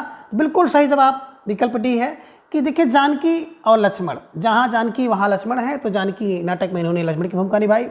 विकल्प बी नील देवी, क्लू बनाइएगा, नील देवी कोई थी, उसके लिए पागल हो गए, तो पागल की भूमिका ध्यान में रखिएगा। और सत्य हरिश्चंद्र है तो भैया सत्य हरिश्चंद्र है तो हरिश्चंद्र होंगे। ठीक है ना। तो हरिश्चंद्र की भूमिका निभाई है, ये दिमाग में रख लीजिएगा और बिल्कुल इस प्रश्न पर आप स्टार लगा लीजिए। हो सकता है यहाँ से कोई प्रश्न आपके परीक्षा में पूछ लिया जाए कि निम्नलिखित में से है ना किस नाटक में भारत हरिश्चंद्र जी ने लक्ष्मण की भूमिका निभाई, किसमें पागल की भूमिका निभाई, या किसमें हरिश्चंद्र की भूमिका निभाई है। तो इस तरह से प्रश्न आपसे बन सकता है, इसलिए इसे आज ही अपनी उत्तर पुस्तिका में दर्ज कर लें। ठीक है, चलें। प्रश्न संख्या 52 है कि असंगत कथन है। विकल्प ए कह रहे हैं कि भारतेंदु कला रामदाही मिश्र की है, विकल्प बी भारतेंदु ग्रंथावली नगरी पचाणी सभा द्वारा लिखा गया है, विकल्प सी है कि भारतेंदु नामावली एवं भारतेंदु निबंधावली इंडियन प्रेस द्वारा प्रकाशित हुआ, या फिर विकल्प डी उपयुक्त में से कोई असंगत नहीं है। तो सोच समझ के उत्तर आपको देना है। प्रश्न संख्या 52 प्यारा सा प्रश्न आपके स्क्रीन पर, आप सबके जवाब की प्रतीक्षा में, और धीरे धीरे आप सबका जवाब भी आना शुरू हो गया कि सर इस प्रश्न का भी विकल्प डी लॉक किया जाए, उपयुक्त में से कोई नहीं असंगत है, यानी कि सारे के सारे विकल्प संगत हैं। बिल्कुल देखिए भारतेंदु कला, भारतेंदु में कला तो उनके दाहिने हाथ का खेल था। भारतेंदु जी को आप जान ही रहे हैं, जिनके नाम पर एक युग ही चल पड़ा। ठीक है ना। तो भारतेंदु में क्या बोले सर, भारतेंदु कला, भारतेंदु में कला राम दाहिन, यानी कि भारतेंदु में कला दाहिने हाथ का खेल है। तो कला, भारतेंदु कला, दाहिने फार रामदाहिन मिश्र ने लिखा है। ठीक है ना। आगे भारतेंदु ग्रंथावली कैसे दिमाग में रखेंगे? देखिए भारतेंदु की ग्रंथ है, अब भारतेंदु का ग्रंथ है तो उनके ग्रंथ को कहाँ बोले? नगर नगर में प्रचार किया गया। तो नगर नगर में प्रचार का मतलब नागरिक प्रचारी सभा द्वारा। भारतेंदु के ग्रंथ बोले नगर नगर में, तो नगर नगर की बात जहाँ पे आएगी नगरी नागरिक प्रचारी सभा इज राइट आंसर, ध्यान में रखिएगा। और भारतेंदु नामावली और भारतेंदु निबंधावली, तो भारतेंदु की नामावली और भारतेंदु की निबंधावली तो क्या है? बोले बिल्कुल प्रेस है, प्रेस माने फ्रेश है। तो ये ध्यान में रखिएगा। और इस क्लू की सहायता से ये जितनी भी रचनाएं हैं और इसके रचनाकार हैं उसको आप सही कर लीजिएगा। और अगर यहाँ से कोई प्रश्न बन जाए तो बिल्कुल उस प्रश्न को आप बिल्कुल दौड़ा दौड़ा के मारिएगा। ठीक है, चलिए आगे प्रश्न संख्या 53 है कि भारतेंदु के व्यक्तित्व और कृतित्व की सही आलोचनात्मक कृति है, आप किसकी है? विकल्प ए कह रहे हैं कि रामविलास शर्मा की है, विकल्प बी रामचंद्र शुक्ल की, विकल्प सी आगे की, या फिर विकल्प डी नंदुलारे वाजपेयी की। तो प्रश्न संख्या 53 आपके स्क्रीन पर है और आप सबको जवाब देना है। सभी का जवाब बिल्कुल आना चाहिए। और ढेर सारे भाई बहन प्रत्येक दिन मेरे साथ सुबह 7 बजे जुड़ते हैं और प्रत्येक रविवार को सुबह 7 बजे 125 टीजीटी पीजीटी हिंदी के पाठ्यक्रम से संबंधित प्रश्नावली को हल करने के लिए जुड़ते हैं। बड़ी खुशी होती है और आप सबका भी जो ज्ञान है, ज्ञान में वृद्धि होती है, आपकी तैयारी की परख होती है।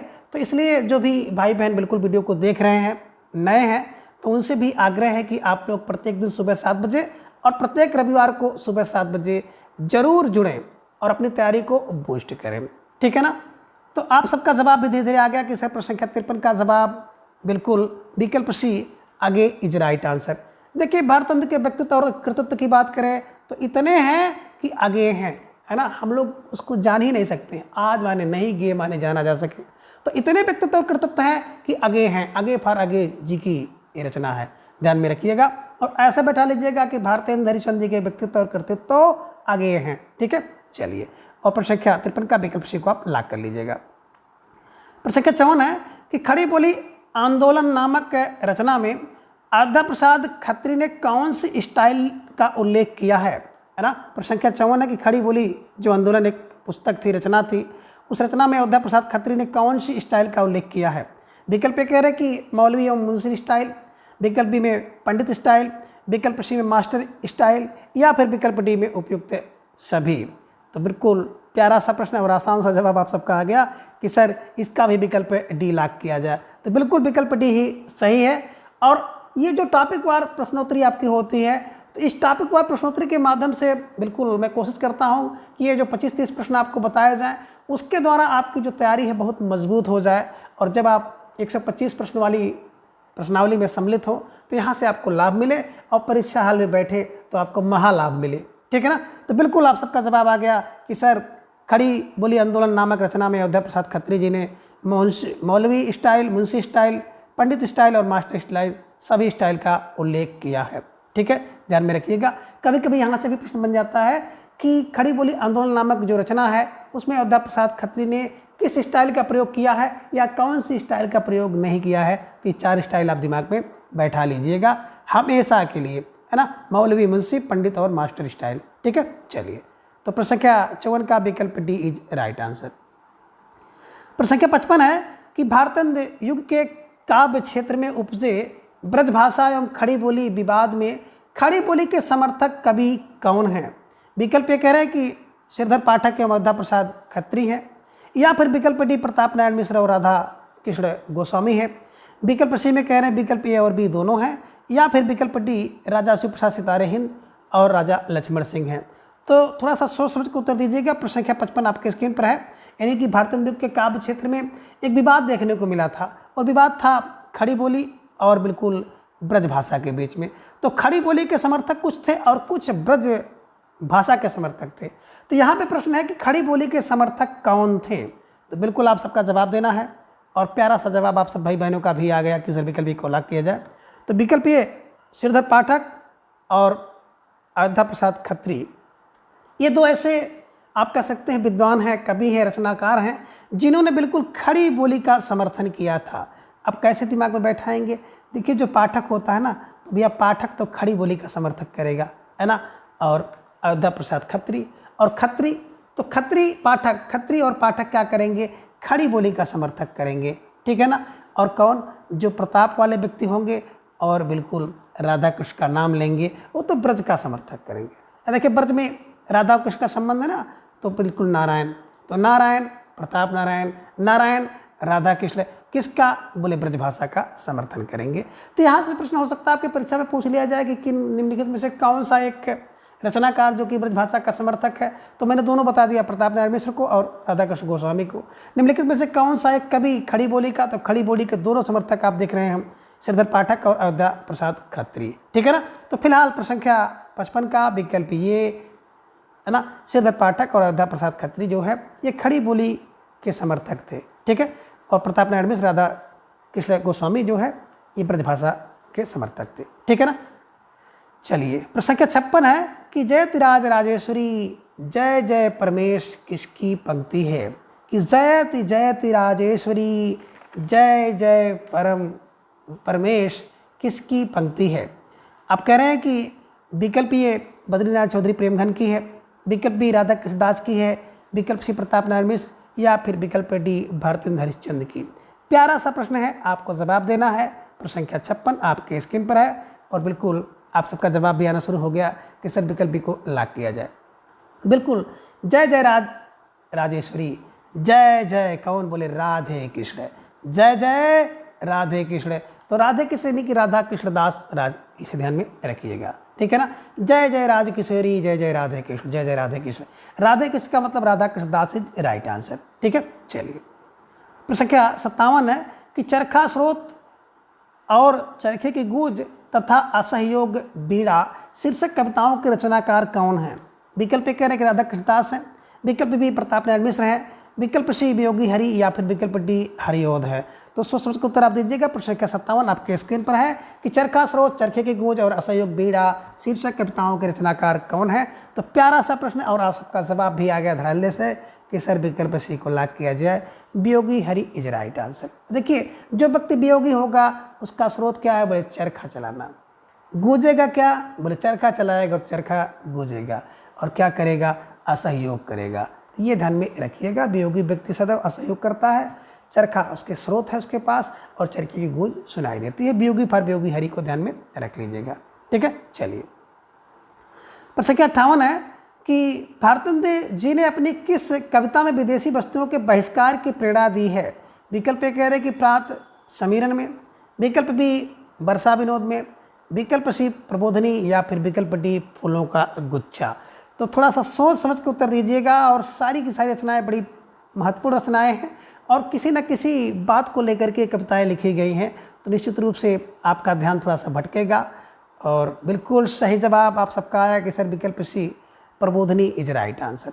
अब प्रबोध का मतलब ही होता है कि जो ज्ञान कराए, और जब आपको ज्ञान हो जाएगा तो विदेशी वस्तु का तो बहिष्कार आप करेंगे ही। तो प्रबोध से क्या हुआ, विदेशी वस्तु का बहिष्कार हुआ। इन्हीं की प्रबोधनी पत्रिका, प्रबोधनी कविता के माध्यम से इन्होंने विदेशी वस्तुओं के बहिष्कार की बात कही है, ठीक है ना। प्रात समीरण तो बिल्कुल बंगला जो छंद होता है प्यार में लिखा गया है। वर्षा विनोद बिल्कुल लावनी शैली में लिखा गया है, वर्षा लवनी होती है, लावनी, ठीक है, ध्यान में रखिएगा। और फूलों का गुच्छा भारतेंद्र चंद्र द्वारा लिखा गया खड़ी बोली की रचना है, ठीक है। तो इस प्रकार से आपके दिमाग में बिल्कुल बैठ गया होगा कि प्रश्न संख्या 58 का विकल्प सी प्रबोधनी इज राइट आंसर। प्रश्न संख्या 59 है कि आचार्य रामचंद्र शुक्ल ने आधुनिक काल को कितने भागों में बांटा है। विकल्प ये कह रहे हैं कि 4 भागों में, विकल्प 2 भागों में, 3 भागों में, विकल्प सी 3 या विकल्प डी उपयुक्त में से कोई नहीं सही है। सोच समझ के उत्तर दीजिएगा। प्रश्न संख्या 59 आपके स्क्रीन पर है कि 4, 3, 2 कितने भागों में बांटा आचार्य रामचंद्र शुक्ल ने आधुनिक काल को। अरे ढेर सारे भाई बहन तो 4 पे पहुँच गए। नहीं भाई, सोच कर जवाब आपको देना होगा। और बिल्कुल अब सही जवाब आ गया कि सर विकल्प सी को लॉक किया जाए, 2 इज राइट आंसर, है ना। देखिए आचार्य रामचंद्र शुक्ल जी के काल विभाजन की बात नहीं हो रही है, बल्कि आधुनिक काल के विभाजन की बात की जा रही है ना। तो आधुनिक काल को 2 भागों में बांटा था इन्होंने, गद्य काव्य और काव्य, है ना।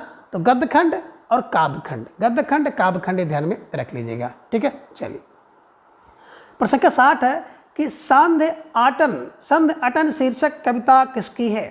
विकल्प ये कह रहे हैं कि भारतेंद्र चंद्र की, विकल्प प्रताप नारायण मिश्र की, विकल्प सी राधा कृष्ण दास की या फिर विकल्प डी श्रीधर पाठक की। सोच समझ कर उत्तर आप दीजिएगा। प्रश्न संख्या 60 आपके स्क्रीन पर। प्यारा सा प्रश्न है और आप सबका जवाब भी धीरे धीरे आ गया कि सर विकल्प डी को लॉक किया जाए, Shridhar Pathak is right answer. अब संध्या में अटन कौन करेगा, बोले पाठक। देखे होंगे जो पाठक होता है वो संध्या के समय में क्या कर लेता है, थोड़ा सा अपना संध्या की वंदना वंदना कर लेगा, है ना, पूजा पाठ कर लेगा, इसके बाद बैठ जाएगा। तो सांध अटन कौन, बोले Pathak. Pathak for Shridhar Pathak is right answer. ठीक है, चलिए। प्रश्न संख्या 61 है कि नूरजहां किसका प्रबंध काव्य है। प्यारा सा प्रश्न है, आपको जवाब देना है। प्रश्न संख्या 61 का कि नूरजहां किसका प्रबंध काव्य है।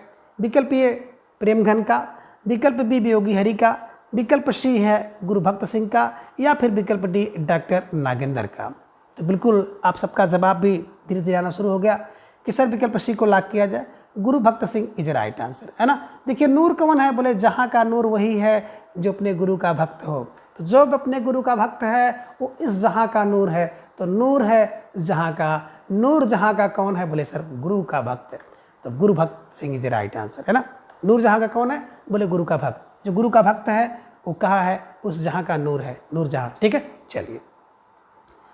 प्रश्न संख्या 62 है कि जुबली और विजयनी बिलाप शीर्षक कविता किसकी है। विकल्प ए कह रहे हैं कि अंबिका दत्त व्यास की है, विकल्प बी प्रताप नारायण मिश्र की, विकल्प सी भारतेंद्र हरिश्चंद्र की, या फिर विकल्प डी है कि राधा कृष्ण दास की। तो थोड़ा सा बिल्कुल सोच समझ लीजिएगा, उसके बाद आप इसका उत्तर दीजिएगा कि जुबली और विजयनी बिलाप शीर्षक किसकी है। तो बिल्कुल आप सबका जवाब भी धीरे धीरे आ गया कि सर विकल्प डी को लॉक किया जाए, राधा कृष्ण दास इज राइट आंसर। जुबली और विजयनी बिलाप, है ना।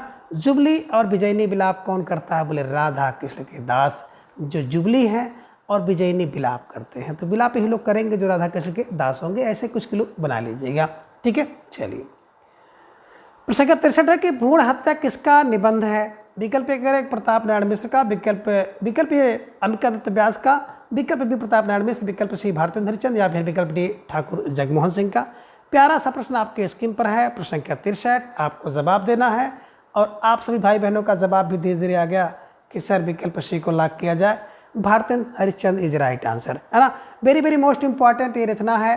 भ्रूण हत्या एक निबंध है और ये 20 बार परीक्षा में पूछा गया है। तो इस पर आप बिल्कुल स्टार लगा लीजिएगा और अपनी जो उत्तर पुस्तिका है, नोट्सबुक है, उसमें इसे दर्ज कर लीजिए। क्या कि भ्रूण हत्या कहाँ, बोले सर भारत में, है ना। तो भ्रूण हत्या भारत में, भ्रूण हत्या भारत में। तो भारत की बात आते ही भारतेंद्र हरिश्चंद्र को आप दिमाग में रख लीजिएगा और भ्रूण हत्या भारत। ठीक है, चलिए। प्रश्न संख्या 64 है कि निम्न में से कौन सी कृति भारतेंद्र हरिश्चंद्र की है। विकल्प ए कह रहे कंकड़ स्रोत, विकल्प बी कालचक्र, विकल्प सी भारत दर्पण, बादशाह दर्पण, या फिर विकल्प डी उपयुक्त सभी हैं। तो सोच समझ के उत्तर आपको देना है। प्रश्न संख्या 64 आपके स्क्रीन पर है और इस प्रश्न के माध्यम से बिल्कुल आप 4 रचनाओं से परिचित हो रहे हैं। तो निश्चित रूप से आप सबका जो उत्तर है, जवाब विकल्प डी उपयुक्त सभी इज राइट आंसर, है ना। तो भारतेंद्र जी की जो रचनाएं हैं कंकड़ स्रोत, कालचक्र और बादशाह दर्पण बड़ी मोस्ट इंपॉर्टेंट रचनाएं हैं, इसलिए मैंने इसको आज की प्रश्नावली में शामिल किया है। तो आप सब इन सभी रचनाओं से परिचित हो जाइए और बिल्कुल इसको दर्ज करिए दिमाग में। हो सकता है किसी न किसी परीक्षा में आपको देखने को मिल जाए। और इनकी एक रचना है प्राणलेबी, मणिकर्णिका भी इनकी एक प्रसिद्ध निबंध है, ध्यान में रखिएगा। ठीक है, तो चलिए प्रश्न संख्या 64 का विकल्प डी उपयुक्त सभी इज राइट आंसर। प्रश्न संख्या 65 है कि मुसलमानी राज हैजे का रोग है, अंग्रेजी राज क्षय का रोग है, किसकी उक्ति है। विकल्प ये कह रहे हैं प्रताप नारायण मिश्र की, विकल्प बी ठाकुर जगमोहन सिंह की, विकल्प सी रामविलास शर्मा, या फिर विकल्प डी भारतेंद्र हरिश्चंद्र की। तो थोड़ा सा जवाब आपको सोच कर देना होगा। प्रश्न संख्या 65 का आपके स्क्रीन पर है, बहुत महत्वपूर्ण प्रश्न है, स्टार लगा लीजिए, परीक्षा में फंसने वाला प्रश्न है। और आप सबका जवाब भी आ गया सर विकल्प D Bharatendra Harishchandra is right answer. देखिए भारत में क्या हुआ, बोले जो मुसलमान का राज था वो हैजे का राज था और अंग्रेज का राज था वो क्षय का था। यानी कि दोनों का राज बिल्कुल रोग था। ये ध्यान में रखिएगा। कहाँ, बोले भारत के लिए। तो भारत के लिए मुसलमान हैजे का रोग थे और भारत के लिए अंग्रेज क्षय का रोग थे। तो भारतेंद्र हरिश्चंद्र जी की उक्ति है, ध्यान में रखिएगा। ठीक है, चलिए। प्रश्न संख्या 66 है कि हिंदी का एडिशन किसे कहा जाता है।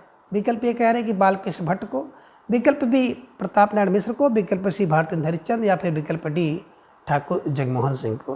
तो बिल्कुल आसान सा प्रश्न है, आई थिंक सबको ये रटा हुआ होगा और इसका जवाब सबका सही भी आ गया कि सर हिंदी का एडिशन, बोले हिंदी का एडिशन नारायण नारायण नारायण।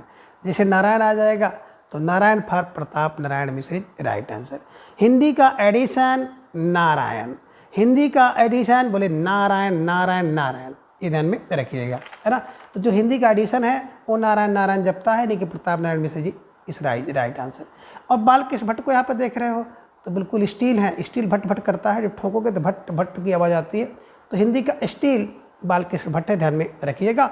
और हिंदी का एडिशन नारायण नारायण, है ना, प्रताप नारायण मिश्र राइट आंसर। ठीक है, चलिए प्रश्न संख्या 67 है कि निज भाषा उन्नत है सब उन्नत को मूल उक्ति किसकी है। अब विकल्प ये कह रहे हैं कि प्रताप नारायण मिश्र की है, विकल्प बी ठाकुर जगमोहन सिंह की, विकल्प सी भारतेंद्र हरिश्चंद्र, या फिर विकल्प डी बालकृष्ण भट्ट की है। तो प्रश्न संख्या 67 का जवाब आपको देना है। प्यारा सा प्रश्न आपके स्क्रीन पर बिल्कुल दिखाई दे रहा है और आप सबका जवाब भी धीरे धीरे आ गया कि सर प्रश्न संख्या 67 का जो विकल्प होगा विकल्प सी भारतेंद्र हरिश्चंद्र राइट आंसर, है ना। तो निज भाषा, आप निज भाषा का उन्नति करो, कौन बोले भारत, है ना। भारत में कौन सी निज भाषा भारतीय है, तो भारत की भाषा का उन्नति करो, ये ध्यान में रखिएगा। तो भारत की निज भाषा का उन्नति करो, भारतेंद्र हरिश्चंद्र राइट आंसर। ठीक है, चलिए प्रश्न संख्या 68 है कि निम्न में असंगत कथन है। विकल्प ये कह रहे हैं कि कवितावर्तनी काशी से प्रकाशित होती थी, विकल्प बी है रसिक समाज कानपुर में स्थापित हुआ था, विकल्प सी है कवि समाज निजामाबाद आजमगढ़ में, विकल्प डी है उपयुक्त में से कोई नहीं। तो सोच समझ के उत्तर आपको देना है। प्रश्न संख्या 68 आपके स्क्रीन पर है, निम्नलिखित में कौन असंगत है, यानी कि इसमें असंगत कौन है। तो बिल्कुल आप सबका जवाब आ गया कि सर विकल्प डी को लॉक किया जाए, उपयुक्त में से कोई नहीं असंगत है, यानी कि सारे के सारे संगत हैं, सारे के सारे सही हैं। कवितावर्तनी की बात करते हैं तो काशी में कवितावर्ती है, ध्यान में रखिएगा। रसिक कानपुर, रासिक का काशी कानपुर, और कवि समाज निजामाबाद। ठीक है, तो ऐसे क्लू बनाइएगा और इसको बिल्कुल आप दिमाग में कंठस्थ कर लीजिएगा। ठीक है, चलिए प्रश्न क्या 69 है कि हम आरत भारत वासिन पे अब दीन दयाल दया करिए, पंक्ति किसकी है। विकल्प ये कह रहे हैं कि प्रताप नारायण मिश्र की, विकल्प बी भारतेंद्र हरिश्चंद्र की, विकल्प सी ठाकुर जगमोहन की, या फिर विकल्प डी बालकृष्ण भट्ट की है। तो प्रश्न संख्या 69 आपके स्क्रीन पर प्यारा सा प्रश्न है और आप सबका जवाब भी धीरे धीरे आ गया कि हम आरत भारत वासिन के अब दीन दयाल दया करिए, हे नारायण दया करिए, हे दीन दयाल दया करिए। तो ध्यान में रखिएगा, अब दीन दयाल हे नारायण दया करिए। ठीक है ना, तो नारायण का मतलब है प्रताप नारायण मिश्र, ध्यान में रख लीजिएगा। तो हे नारायण हे दीनदयाल अब दया करिए, तो प्रताप नारायण मिश्र राइट आंसर। ठीक है, चलिए प्रश्न संख्या 70 है कि भारतेंद्र के किन कवियों ने कजलियाँ लिखी है। विकल्प ए कह रहे कि बद्रीनाथ चौधरी प्रेमघन ने लिखा, विकल्प बी कह रहे कि प्रताप नारायण मिश्र ने लिखा होगा, विकल्प सी कह रहे कि प्रताप नारायण मिश्र और प्रेमघन दोनों ने लिखा है, यानी कि प्रेमघन एवं प्रताप नारायण मिश्र ने लिखा, और विकल्प डी भारतेंद्र हरिश्चंद्र ने लिखा है। तो सोच समझ के उत्तर आप दीजिएगा। प्रश्न संख्या 70 आपके स्क्रीन पर है कि भारतेंद्र के किन कवियों ने कजलियाँ लिखी हैं। तो आप सबका जवाब आ गया कि सर विकल्प सी को लॉक किया जाए। प्रेमघन एवं प्रताप नारायण मिश्र जी ने क्या किया था, कजलियाँ लिखी थी। और कजली कब व्यक्ति लिखता है, तो क्लू बनाइएगा कि जब बहुत प्रेम घना होगा तो कजली लिखेंगे, और बहुत प्रताप होगा तो व्यक्ति क्या करेगा, कजली लिखेगा। तो कजली प्रेमघन और प्रताप नारायण मिश्र, ये ध्यान में रखिएगा। पास से प्रेमघन, पास से प्रताप नारायण मिश्र क्या करते हैं, कजली लिखते हैं। कजली फॉर कजलियाँ लिखी है भारतेंद्र युग में। ठीक है, चलिए प्रश्न क्या कहता है कि भारतेंद्र युग को पुनर्जागरण की संज्ञा किसने दी है। विकल्प ए कह रहे हैं कि रामचंद्र शुक्ल ने, विकल्प बी डॉक्टर नागेंद्र ने, विकल्प सी प्रताप नारायण मिश्र, या फिर विकल्प डी भारतेंद्र हरिश्चंद्र जी ने। तो थोड़ा सा सोच लीजिएगा और सोच करके उत्तर दीजिएगा। प्रश्न संख्या 71 का प्यारा सा प्रश्न है, आसान सा, लेकिन आपके लिए मुसीबत का विषय बन सकता है कि भारतेंद्र युग को पुनर्जागरण काल किसने कहा है। और वेरी गुड, बहुत सही जवाब आप सभी का आया कि सर विकल्प B doctor Nagendra is right answer. पुनर्जागरण कौन देगा भैया, पुनर्जागरण तो डॉक्टर देता है, तो डॉक्टर फॉर डॉक्टर नागेंद्र। और जहाँ भी मैं भारत की बात करता हूँ भारतेंद्र हरिश्चंद्र होते हैं, मैं जहाँ भी डॉक्टर की बात करता हूँ डॉक्टर नागेंद्र जी होते हैं, जहाँ मैं नंद की बात करता हूँ तो नंद दुलारे वाजपेयी होते हैं, ये ध्यान में रखिएगा। ठीक है, तो निश्चित रूप से आप सबका जवाब आ गया कि पुनर्जागरण का काम डॉक्टर करते हैं, तो doctor for doctor Nagendra he right answer. ठीक है, चलिए प्रश्न संख्या 72 है कि भारतेंद्र हरिश्चंद्र और भारतेंद्र युग शीर्षक कृति के लेखक कौन हैं? भारतेंद्र हरिश्चंद्र और भारतेंद्र युग शीर्षक कृति के लेखक कौन हैं? विकल्प ए कह रहे हैं कि श्रीधर पाठक है, विकल्प बी डॉक्टर रामविलास शर्मा है, विकल्प सी डॉक्टर रामचंद्र शुक्ल या फिर विकल्प डी प्रताप नारायण मिश्र हैं। तो सोच समझ के थोड़ा सा उत्तर आपको देना है। प्रश्न संख्या 72 का प्यारा सा प्रश्न है कि भारतेंद्र हरिश्चंद्र और भारतेंद्र युग किसकी रचना है? और आप सबका जवाब आया कि बिल्कुल विकल्प B doctor Ramvilas Sharma is right answer, है ना। देखिए, जो भारत में और भारत युग में तो भारत में भारत के युग में कौन विलास करता है? बोले रामविलास, है ना। तो भारत में और भारत के युग में विलास करते हैं कौन? बोले Ramvilas Sharma is right answer, है ना। तो ये आप ध्यान में रख लीजिएगा कि भारत में विलास करते हैं, ठीक है। विलास पर doctor Ramvilas Sharma is right answer. प्रश्न संख्या 73 है कि भारतेंद्र हरिश्चंद्र के विद्या गुरु का नाम है। विकल्प कह रहे हैं कि राजा शिव प्रसाद सितारे हिंद, विकल्प बी राजा लक्ष्मण सिंह, विकल्प सी प्रताप नारायण मिश्र या फिर विकल्प डी ठाकुर जगमोहन सिंह। तो प्रश्न संख्या 73 का आप सबका जवाब भी आ गया कि सर विकल्प को लॉक किया जाए, राजा शिव प्रसाद सितारे हिंद इज राइट आंसर, है ना। देखिए, भारत के जो गुरु होंगे, विद्या गुरु होंगे, तो भारत का जो विद्या गुरु होता है वो शिव होता है। शिव माने सुंदर, तो शिव फॉर शिव प्रसाद सितारे हिंद इज राइट आंसर, ठीक है। चलिए, प्रश्न संख्या 74 है कि रामचंद्र भूषण किसकी कृति है? विकल्प कह रहे हैं कि भारतेंद्र हरिश्चंद्र की कृति है, विकल्प बी प्रताप नारायण मिश्र की, विकल्प सी लच्छराम की या फिर विकल्प डी राधा कृष्णदास की। तो सोच समझ के उत्तर दीजिएगा। प्रश्न संख्या 74 आपकी स्क्रीन पर है कि रामचंद्र भूषण किसकी कृति है, और आप सबका जवाब आया कि सर रामचंद्र भूषण कृति विकल्प सी लच्छराम की है ना। तो रामचंद्र भूषण लच्छराम, रामचंद्र भूषण है लच्छराम, ध्यान में रखिएगा। और प्रश्न संख्या 74 के विकल्प सी को सही करिएगा, ठीक है। आगे प्रश्न संख्या 75 है कि कवि कल्पद्रुम किसकी रचना है? विकल्प ये कह रहे हैं कि ग्वाल कवि की रचना है, विकल्प बी चिंतामणि की है, विकल्प सी रामदास की है या फिर विकल्प डी प्रताप नारायण मिश्र की। तो प्यारा सा प्रश्न है, लेकिन थोड़ा सा मिलता जुलता प्रश्न है, इसलिए कई भाई बहन इधर उधर जाएंगे और चले भी गए, कुछ लोग चिंतामणि के पास चले गए। तो भैया आप एक कन्फ्यूजन यहीं पर दूर कर लीजिए, अपनी उत्तर पुस्तिका में बिल्कुल दर्ज कर लीजिए प्रश्न। कवि कल्पद्रुम, जब द्रुम की बात आएगी तो रामदास होंगे, दास से द्रुम, दास से दास, दास से द्रुम, दास से दास। और कवि कल्प तरु होगा तो तरु चिंतामणि, चिंता ता से चिंता, ता से तरु, है ना। तो कवि कल्प तरु किसका है? बोले चिंतामणि का है। और कवि कल्प द्रुम रामदास का है, ध्यान में रखिएगा और इसे हमेशा के लिए बिल्कुल कंठस्थ कर लीजिए। इस प्रकार से आप इन सभी प्रश्नों को आसानी से याद कर सकते हैं। और वीडियो देखने के बाद आपको कैसा लगा, प्लीज़ अपनी राय जो है कमेंट बॉक्स में आप ज़रूर दर्ज करें। और प्रत्येक दिन सुबह 7 बजे और प्रत्येक रविवार को सुबह 7 बजे 125 TGT PGT हिंदी के पाठ्यक्रम पे आधारित प्रश्नोत्तरी के लिए आप लोग ज़रूर जुड़ें। तो आज के इस वीडियो में बस इतना, और इसका अगला भाग हम लोग अगले वीडियो में जानेंगे।